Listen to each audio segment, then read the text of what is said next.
Assalamu alaikum dear students, I hope you all will be fine. Today we are going to read the topic number 2.5 domains of living organism. आज हमने जो topic करना है वो है domains of living organism और आज जो हमारे इस लेक्चर में डोमेन हम पढ़ने जा रहे हैं वो डोमेन है डोमेन आर्चिया। ठीक है, ये आज हमने डोमेन पढ़नी है, जस्ट वन पढ़ेंगे, इसका हम साथ ये माइंड मैप भी करेंगे। जस्ट मेन पॉइंट जो है वो मैं माइंड मैप के अंदर लेके आती हूँ। ये बहुत ही आप लोगों के लिए फ़ायदेमंद हो सकता है क्योंकि आप लोगों के लिए अगर फॉर एग्जाम्पल आप लोगों के पास जो है आप लोगों को रीडिंग की समझ नहीं आ रही, देन आप लोग क्या करेंगे, इसके जस्ट पॉइंट जो है ना हेडिंग जब आपके माइंड में होंगी इसको अच्छे से लर्न कर लेंगे, देन आप लोगों को इसका पूरा जो है इसका पूरा कॉन्सेप्ट जो है वो क्लियर हो जाएगा। ठीक है, सबसे पहले हम इसकी रीडिंग करते हैं, देन हम इसका माइंड मैप करेंगे। इसके साथ मैं आप लोगों को ये भी बताती चलो, ये domains of living organism long question आपको आ सकता है, डोमेन आरजी, इसमें से डिफरेंट शॉर्ट क्वेश्चन बन सकते हैं, एमसीक्यूज भी बन सकते हैं। ओके, इसके अंदर जो मुझे लगा था कि ये वाले जो है वर्ड्स थोड़े डिफिकल्ट हैं आप लोगों के लिए, 9th के लेवल पे बच्चों के लिए थोड़े न्यू होते हैं, तो उनको मैंने उर्दू में भी साथ राइट कर दिए, साथ में आप लोगों को अच्छे से गाइड भी कर दूँगी, समझा भी दूँगी। ठीक है, अब हम इसकी रीडिंग करते हैं। These are the most primitive organism. Domain archaea जो है ये मोस्ट प्रीमिटिव ऑर्गेनिज्म होते हैं। प्रीमिटिव ऑर्गेनिज्म का मतलब है सबसे पहले, वो जानवर जो इस दुनिया में इस अर्थ के ऊपर सबसे पहले पाए जाने वाले जानवर थे उन्हें कहते हैं primitive organism on earth. Okay, they are prokaryotes, ये प्रोकैरियोट्स भी थे, but their cell wall does not contain peptidoglycan. वो प्रोकैरियोट्स थे बट उसके अंदर जो सेल वॉल होती है ना उसके अंदर पेप्टाइडोग्लाइकेन नहीं था। ठीक है, ये डोमेन आर्चिया की बात कर रहे हैं, लेकिन जब हम बात करेंगे ना डोमेन बैक्टीरिया की तो उसके अंदर सेल वॉल के अंदर पेप्टाइडोग्लाइकेन होता है। अब हम ये देखेंगे ये पेप्टाइडोग्लाइकेन क्या चीज़ है, ये आप लोगों ने फर्स्ट टाइम वर्ड पढ़ा होगा। एक्चुअली में ये शुगर और एमाइनो एसिड से मिलके जो है ये एक कंपाउंड बना है, ये केमिकल है, कंपाउंड हम इसे कह सकते हैं। ठीक है, और इसका फंक्शन क्या होता है, ये रिजिडिटी देता है, प्रोटेक्शन प्रोवाइड करता है। वो जो सेल वॉल होती है ना, बाहर सेल का जो बाहर वाला पार्ट है, जो उस ऑर्गेनिज्म का जो बाहर वाली सराउंडिंग है ना, वैसे ये पेप्टाइडोग्लाइकेन जो है ना ये उसको रिजिड देती है, प्रोटेक्शन देती है, ये इसका फंक्शन ये है। ठीक है, और ये प्रीमिटिव जो ऑर्गेनिज्म है डोमेन आर्चिया जो है उसके अंदर ये नहीं होती। ठीक है, नेक्स्ट है but is made of various polypeptide and protein. और ठीक है, और ये किससे मिलकर बनी होती है पेप्टाइडोग्लाइकेन, वेरियस पॉलीपेप्टाइड। पॉलीपेप्टाइड का मतलब वही है जो डिफरेंट अमाइनो एसिड मिलते हैं तो एक पॉलीपेप्टाइड बनता है, एंड प्रोटीन। ठीक है, अमाइनो एसिड डिफरेंट, ज़्यादा सारे अमाइनो एसिड मिलते हैं तो प्रोटीन बनता है। इस तरह से इनके डिफरेंट जो है उन्होंने यही बताया हुआ है कि इनकी कंपोजिशन क्या है। नेक्स्ट उन्होंने बताया है देयर इसका मतलब है राइबोसोमल आरएनए। ठीक है, राइबोसोमल आरएनए जो है resemble more to eukaryotes than to bacteria. इस डोमेन आर्चिया का जो राइबोसोमल आरएनए है ना वो रिसेंबल मिलता जुलता है मोर टू यूकैरियोट्स से ज़्यादा मिलता है एज़ कम्पेयर टू बैक्टीरिया। क्योंकि हमने पीछे पढ़ा था इस जब हमने ये लेक्चर पढ़ा था लास्ट टाइम डोमेन की क्लासिफिकेशन में, तो हमने ये देखा था कि जो डोमेन आर्चिया है ना और जो डोमेन बैक्टीरिया है ये हमने किंगडम प्रोटिस्टा से लिए थे, ये थर्ड डिवीज़न जो थी इनकी बनी थी। और यूकैरिया जो है इसके अंदर 4 अलग से इसके किंगडम थे। ये दोनों जो हैं ये तो तकरीबन जो है ना आपस में मिलते हैं, लेकिन इसके अंदर भी इन्होंने कहा है कि जो डोमेन आर्चिया का ये जो इसका आरएनए है ना ये ज़्यादा यूकैरिया से मिलता है, बैक्टीरिया से नहीं मिलता। हालांकि इसको तो बैक्टीरिया से मिलना चाहिए क्योंकि आर्चिया के जो मेंबर्स हैं आर्चियो बैक्टीरिया और बैक्टीरिया के जो मेंबर्स हैं बैक्टीरिया, इनके ऑर्गेनिज्म वो आपस में मिलते हैं थोड़े बहुत। वो आर्चियो बैक्टीरिया प्रीमिटिव है, दुनिया वो हैं जो सबसे पहले पाए जाने वाले थे, लेकिन ये वाले जो हैं ये तो अब भी मौजूद है और मॉडर्न जो है ना मॉडर्न टेक्निक और मॉडर्न जो उनकी शेप्स है मॉडर्न स्ट्रक्चर के साथ जो है ना अब मौजूद है, लेकिन पहले वाले वो नहीं थे। ठीक है, तो इसलिए उन्होंने कहा है कि यूकैरियोट से ज़्यादा मिलते हैं एज कम्पेयर टू बैक्टीरिया। आगे उन्होंने कहा है their cell membrane contain unique lipids. जो डोमेन आर्चिया की जो सेल मेम्ब्रेन होती है उसके अंदर लिपिड्स मौजूद होती है, यूनिक स्पेशल टाइप की लिपिड्स होती है। उसका फंक्शन क्या है, which enable them to, enable का मतलब होता है उनको काबिल बनाना, them to live in extreme environment, उनको काबिल बनाना। एक्सट्रीम इन्वायरमेंट का मतलब होता है सख्त माहौल में उनको रहने के काबिल बनाती है। हॉट स्प्रिंग जैसे कि गर्म आबशार, बहुत ज़्यादा हॉट जो होते हैं गर्म आबशार, ग्लेशियर्स, आगे साल्ट लेक जो झीलें होती हैं नमकीन झील, उनमें जाहिर सी बात है उनमें इनको रहने के काबिल बनाती है ये lipids.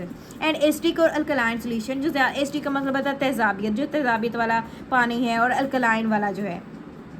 However they also exist in more common environment. वो कहते हैं ताहम ये कुछ एग्जिस्ट का मतलब होता है रहते हैं, इन मोर कॉमन इन्वायरमेंट भी, एक तो एक्सट्रीम इन्वायरमेंट में ही रहते हैं ना, दूसरा ये कॉमन एक आम से इन्वायरमेंट जो रहता है उसमें भी ये रहते हैं, जैसे कि सॉइल है, एंड ओशन, समंदर के अंदर भी ये रहते हैं, मतलब ये तो एक नॉर्मल से इन्वायरमेंट है इनके लिए। Okay, next is some archaea obtain energy, कुछ जो आर्चियर है वो एनर्जी हासिल करते हैं। obtain का मतलब होता है हासिल करना। From inorganic compound, inorganic compound का मतलब होता है गैर नामियाती मरकब, ये जो है मोस्टली जो है ज़मीन के अंदर पाए जाते हैं, सॉइल के अंदर होते हैं, इसलिए obtain करते हैं एनर्जी आर्चिया इनऑर्गेनिक कंपाउंड से, ठीक है, सच है सल्फर अमोनिया। ओके, अमोनिया जो है ये तो एटमॉस्फेयर में भी मौजूद होती है, इस तरह से ये सल्फ़र जो है ये दोनों ऑब्टेन करके अपनी एनर्जी हासिल करते हैं। Their other groups perform photosynthesis but do not produce oxygen, इनके जो बाकी जो अदर ग्रुप्स हैं आर्चियोबैक्टीरिया के, वो अदर जो ग्रुप्स हैं वो फोटोसिंथेसिस करते हैं लेकिन वो ऑक्सीजन को प्रोड्यूस नहीं करते, ठीक है। आपको पता है जो फोटोसिंथेसिस है प्लांट्स के अंदर होती है, प्लांट्स के अंदर जब फोटोसिंथेसिस होती है तो वो कार्बन जो है ये ऑक्सीजन जो है ऑक्सीजन प्रोड्यूस करते हैं, लेकिन जब इन आर्चियोबैक्टीरिया के अंदर जब ये फोटोसिंथेसिस होती है तो इसमें ऑक्सीजन प्रोड्यूस नहीं होती, ठीक है। ये आप लोग कर लीजिएगा। यहाँ पे उन्होंने diversity in domain Archaea, Archaea के अंदर ये डिफरेंट उन्होंने ऑर्गेनिज्म दिए हैं, किस तरह से उनके अंदर डाइवर्सिटी है। देखिए ये भी आर्चियोबैक्टीरिया है, ये भी आर्चियोबैक्टीरिया, ये भी आर्चियोबैक्टीरिया है। अगर हम इनकी डिटेल स्टडी करते हैं ना, इनकी different naming, different species name, इनके डिफरेंट आगे क्लासिफिकेशन भी है। ओके, सिंपल आप लोगों ने ये माइंड में रखना है, ये सारे जो है ना ये सारे आर्चियोबैक्टीरिया हैं। ओके, नेक्स्ट उन्होंने जो बताया हुआ है, नेक्स्ट उन्होंने कहा है यहाँ पे there is one kingdom in domain archaea, domain archaea के अंदर एक किंगडम होता है जिसका नाम है किंगडम आर्चियोबैक्टीरिया, ठीक है। आर्चियोबैक्टीरिया इसको नेम दिया हुआ है। एंशियंट बैक्टीरिया, आर्चियोबैक्टीरिया का मतलब होता है, हमने अभी पढ़ा प्रीमिटिव बैक्टीरिया, एंशियंट मीन पुराने, बहुत पुराने बैक्टीरिया जो होते हैं जो बहुत पहले यहाँ पे मौजूद थे, ठीक है। यहाँ मैंने लिखा भी है एंशियंट बैक्टीरिया, पुराने बैक्टीरिया, ठीक है। ये शॉर्ट क्वेश्चन भी आपको आ सकता है, एमसीक्यूज भी आ सकता है, वेरी इंपॉर्टेंट है। एग्जाम्पल ऑफ आर्चियोबैक्टीरिया इंक्लूड, जो एग्जाम्पल है आर्चियोबैक्टीरिया की बैक्टीरिया में कौन कौन से आ रही है, एक है मिथेनोजेंस, मीथेन से निकला है, मिथेनोजेन मतलब प्रोड्यूस मीथेन, वो आर्चियोबैक्टीरिया होते हैं जो मीथेन को प्रोड्यूस करते हैं। मीथेन क्या है, as a by product of their metabolism, जब आर्चियोबैक्टीरिया के अंदर जो मिथेनोजेंस है ना, जो मिथेनोजेन जो इसके अंदर जब मेटाबॉलिज्म होता है, मेटाबॉलिज्म के दौरान जो है, मेटाबॉलिज्म का मतलब होता है केमिकल रिएक्शन जो उनकी बॉडी के अंदर हो रहे हैं, ठीक है। मेटाबॉलिज्म का मतलब ये होता है जब मेटाबॉलिज्म होते हैं ना तो उनके अंदर एक मीथेन गैस प्रोड्यूस होती है, वो as a by product produce होती है। और एज ए बाय प्रोडक्ट क्या होता है, बाय प्रोडक्ट का मतलब ये है, मैंने इधर भी लिखा है प्रोड्यूस बट नॉट नेसेसरी, कि उसके अंदर ये प्रोड्यूस तो हो रही है, पैदा हो रही है, लेकिन ज़रूरी नहीं है। जैसे कि प्लांट्स के अंदर फोटोसिंथेसिस होती है, ऑक्सीजन प्रोड्यूस हो रही है, लेकिन आपको पता है उसी टाइम ऑक्सीजन जो है उसके अंदर यूज़ नहीं होती, ठीक है, इसलिए उसे हम कहते हैं बाय प्रोडक्ट। ऑक्सीजन वहाँ से निकल के बाहर एटमॉस्फेयर में आ जाती है, फिर उसको जो है हम इनहेल करते हैं, हम यूज़ करते हैं जो इंसान एनिमल्स हैं, ठीक है। आगे जो नेक्स्ट है वो है हेलोफाइल्स है। हेलो का मतलब होता है साल्ट, साल्ट मतलब इसके नाम से भी पता चल रहा है कि ये वाले जो आर्चियोबैक्टीरिया हैं found in extremely salt environment, salt जो बहुत ज़्यादा सख्त नमकियात वाले जो इन्वायरमेंट है, जो नमक वाला माहौल है उसमें रहते हैं। कौन से, हेलोफाइल्स, ठीक है, ये एक्सट्रीमली साल्ट इन्वायरमेंट में रहते हैं। नेक्स्ट है थर्मोफाइल, थर्म का मतलब होता है टेम्परेचर, हॉटनेस, ये कहाँ पे पाए जाते हैं, found in hot spring, hot spring जो होते हैं उनमें पाए जाते हैं। एसिडोफाइल, एसिड का मतलब होता है तेज़ाब, एसिडोफाइल्स वो होते हैं जो found in extremely acidic environment, ठीक है। ये वो होते हैं जो बहुत ही ज़्यादा तेज़ाबी कंडीशन में, तेज़ाबियत वाले इन्वायरमेंट में यहाँ पे पाए जाते हैं, यहाँ पे रहते हैं, ठीक है। अब देखिए ये 1, 2, 3 और 4 ये इसकी टाइप्स है, इसकी एग्जांपल्स हैं, या ये इसमें से कोई भी आपको एज ए शॉर्ट आपसे पूछी जा सकती है। साथ उन्होंने ये भी बताना है कि ये कहाँ पाए जाते हैं, कहाँ फाउंड होते हैं, ठीक है। तो आप लोगों ने इनको अच्छे से लर्न कर लेना है, साथ में आप लोगों ने इसको एज ए MCQs के लिए भी करना है मस्ट। ओके, इसका मैं आपको माइंड में भी दिखा देती हूँ।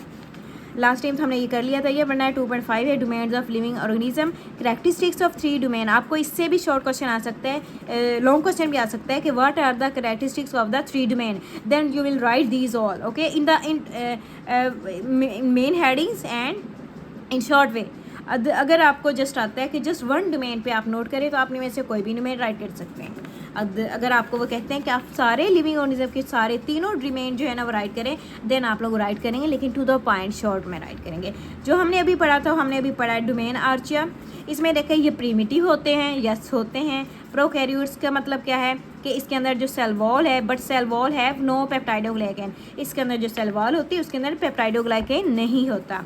नेक्स्ट है इसके अंदर यूनिक लिपिड्स होती है, उसका फंक्शन क्या है। इन सेल मेम्ब्रेन होती है, उसका फंक्शन ये है कि वो एक्सट्रीमली इन्वायरमेंट में भी उसको हेल्प करती है रहने में। नेक्स्ट ऑब्टेन एनर्जी करते हैं, कहाँ से एनर्जी करते हैं, from inorganic compound. Inorganic compound से एनर्जी करते हैं, जैसे कि सल्फर है, साथ हमने अमोनिया भी पढ़ा था। आगे सम परफॉर्म फोटोसिंथेसिस, कुछ जो है फोटोसिंथेसिस परफॉर्म करते हैं। आगे के नेक्स्ट क्या है, lives in extreme environment and common environment, कुछ जो है बहुत ज़्यादा सख्त इन्वायरमेंट में रहते हैं, कुछ कॉमन में रहते हैं। सख्त कौन सा इन्वायरमेंट था, जैसे कि hot spring, salt lake etcetera. और कॉमन इन्वायरमेंट कौन सा था, जैसे कि सॉइल और ओशन। नेक्स्ट उन्होंने ये भी बताया था कि this kingdom contain archaebacteria, इस किंगडम के अंदर कौन से बैक्टीरिया होते हैं, आर्चियो बैक्टीरिया। और उसकी कौन सी टाइप थी, मैथेनोजन था, उसके अंदर मिथेन होती है। हेलोफाइल्स थे, उसके अंदर साल्ट होता है। थर्मोफाइल्स है, वो हॉट स्प्रिंग के अंदर रहते हैं। और एसिडोफाइल जो है वो एसिडिक कंडीशन में रहते हैं। ठीक है, ये आज का हमारा टॉपिक था आर्चियो बैक्टीरिया। हमने 3 डोमेन में से जस्ट 1 आज डोमेन पढ़ी है। नेक्स्ट जो डोमेन है, डोमेन बैक्टीरिया और डोमेन यूकैरिया, ये हम नेक्स्ट लेक्चर में पढ़ेंगे। ओके, अल्लाह हाफिज़, थैंक यू। अगर आपको कोई क्वेश्चन है आप लोग कमेंट बॉक्स में पूछ सकते हैं, कोई भी सजेशन है आप लोग दे सकते हैं। ओके, अल्लाह हाफिज़, टेक केयर।